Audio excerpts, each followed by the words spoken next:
આજે માનનીય મુખ્યમંત્રી ભૂપેન્દ્રભાઈ પટેલ સાહેબની અધ્યક્ષતામાં મળેલી કેબિનેટ બેઠકમાં રાજ્યના વિકાસ માટે અને તાલુકાઓના વિકાસ માટે અને રાજ્યના પ્રજાજન માટે બનાસકાંઠા જિલ્લાના વિભાજન અને 2 જિલ્લાઓ બનાવવાની જાહેરાત પછી એક મહત્વનો વહીવટી વિકેન્દ્રીકરણનો એક પ્રજાલક્ષી નિર્ણય કર્યો છે। તમારા ઘર કે ઓફિસ માટે શ્રેષ્ઠ પ્લાયવુડ અને હાર્ડવેર હવે એક જ સરનામે કુમકુમ પ્લાયવુડ એન્ડ હાર્ડવેર। અહીં મળશે premium plywood, laminates, hardware fittings, modular kitchen materials, દરવાજા અને વોર્ડરોબ સોલ્યુશન। ગુણવત્તા, વિશ્વાસ અને યોગ્ય ભાવ એ જ છે અમારી ઓળખ। રાજ્યના હયાત 21 તાલુકાઓમાંથી જરૂરી ફેરફાર કરીને નવા 17 તાલુકાઓની રચના કરવાની દરખાસ્તને સર્વાનુમતે મંજૂરી આપી છે। 17 તાલુકાઓની રચના થતા હવે તાલુકાઓની સંખ્યા હવે 265 થશે। 2013 પછી પ્રથમવાર જિલ્લા તાલુકાઓની સંખ્યામાં મોટો ફેરફાર થઈ રહ્યો છે। 2047ના વિકાસના રોડમેપ માટે આ તાલુકાઓ એ વિકાસ માટે મહત્વની એક કડી સાબિત થવાની છે। આદરણીય વડાપ્રધાન મોદી સાહેબે જે વહીવટી સરળીકરણનો વિચાર આપ્યો છે તેમાં વર્તમાન માનનીય ભૂપેન્દ્રભાઈની સરકારે એમાં એને વેગ મળે એ દિશામાં એક નવીન આ પગલું ભર્યું છે। રાજ્યના વહીવટી વિકેન્દ્રીકરણથી જિલ્લા તાલુકા કક્ષાની કચેરીઓ સાથેના કામકાજમાં સુગમતા રહેશે।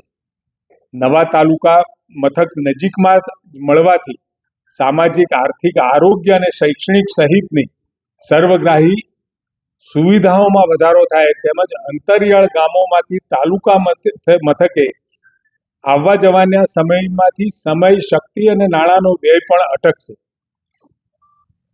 તત્કાલીન મુખ્યમંત્રી તરીકે તાલુકા એકમને વિકાસ અને વહીવટમાં વધુ સશક્ત બનાવવા માટે એક્ટિવિટી આપણો તાલુકો વાઇબ્રન્ટ તાલુકો, તાલુકાની વિભાવના આપી હતી પ્રધાનમંત્રી મોદી સાહેબે અને 2013માં નવા 23 તાલુકાઓની રચના કર્યા પછી પ્રથમ વખત 17 નવા તાલુકાઓની આ રચના કરવાનો આદરણીય ભૂપેન્દ્રભાઈ પટેલ સાહેબે નિર્ણય કર્યો છે।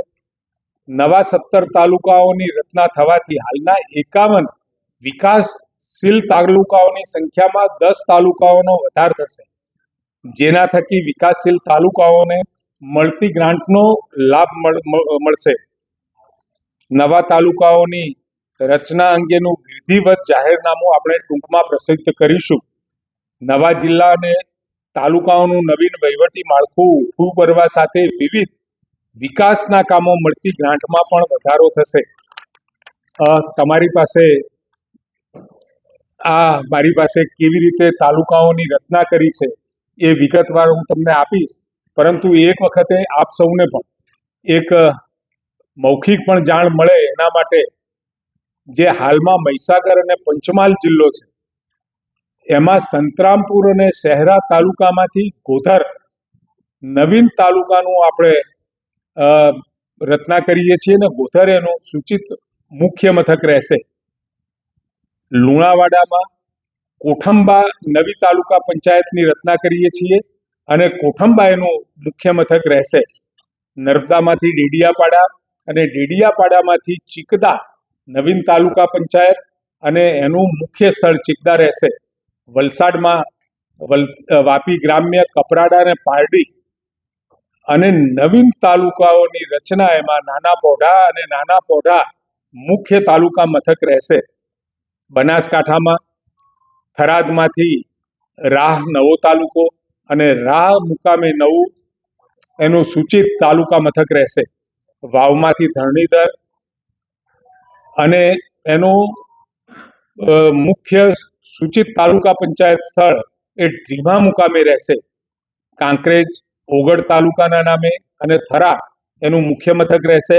દાંતામાંથી હડાદ અને હડાદ ખાતે જ એનું મુખ્ય મથક રહેશે। દાહોદમાં જાલોદમાંથી ગોવિંદ ગુરુ લીમડી અને એનું મુખ્ય મથક લીમડી મુકામે રહેશે। ફતેપુરામાંથી સુખસર તાલુકા પંચાયત અને તાલુકા પંચાયતનું મુખ્ય મથક એ સુક્ષર મુકામે રહેશે. છોટાઉદેપુરમાંથી જેતપુર પાવીમાંથી કદવાલ નવીન તાલુકા પંચાયત અને કદવાલ એનું મુખ્ય મથક રહેશે.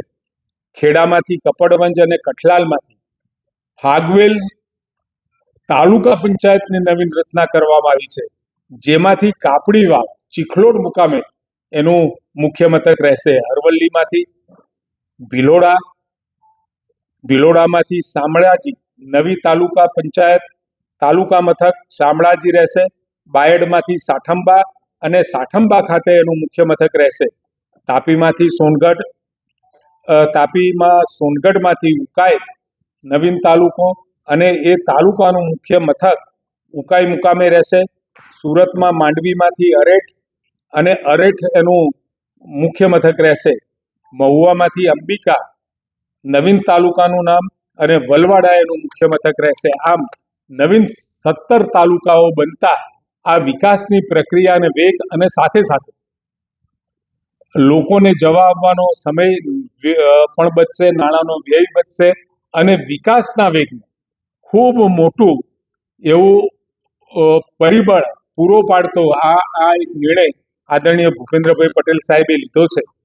અને બનાસકાંઠા જિલ્લાનું વિભાજન કરીને રચિત બનાસકાંઠા જિલ્લામાં 8 તાલુકામાંથી નવીન 10 તાલુકા થશે, જેમાં પાલનપુર, વડગામ, દાંતા, અમીરગઢ, ડીસા, કાંકરેજ, ધાનેરા અને દાંતીવાડા અને એનું મુખ્ય મથક એ પાલનપુર રહેશે, જેમાં કાંકરેજમાંથી ઓગળ અને દાંતામાંથી હડાદ તાલુકો બનશે.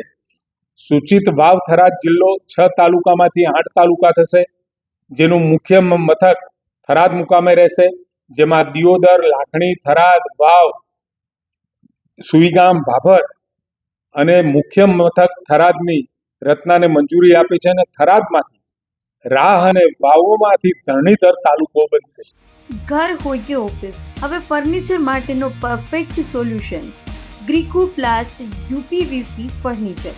અહીં મળશે modular furniture, modular kitchen, wall panelling અને સીલિંગ, યુપીવીસી ડોર્સ અને લુવર્સ, વોર્ડરોબ ડિઝાઇન અને ઘણું બધું. સ્ટાઇલિશ, મજબૂત અને ટકાઉ ફર્નિચર માટે આજે જ મુલાકાત લો.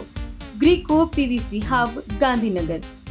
બનાસકાંઠા, પાટણ અને કચ્છ મુકામે જે ઢોર માટેની સહાય, ઘર વખરી, કેશ ડોલ્સ વગેરેની 100% કામગીરી પૂરી કરી છે અને હવે જે પાક અને જમીનનું જે ધોવાણ થયું છે એની સર્વેની કામગીરી ચાલુ છે અને જે મહત્તમ ઝડપથી આપવા માટેનો સરકાર નિર્ણય કરશે.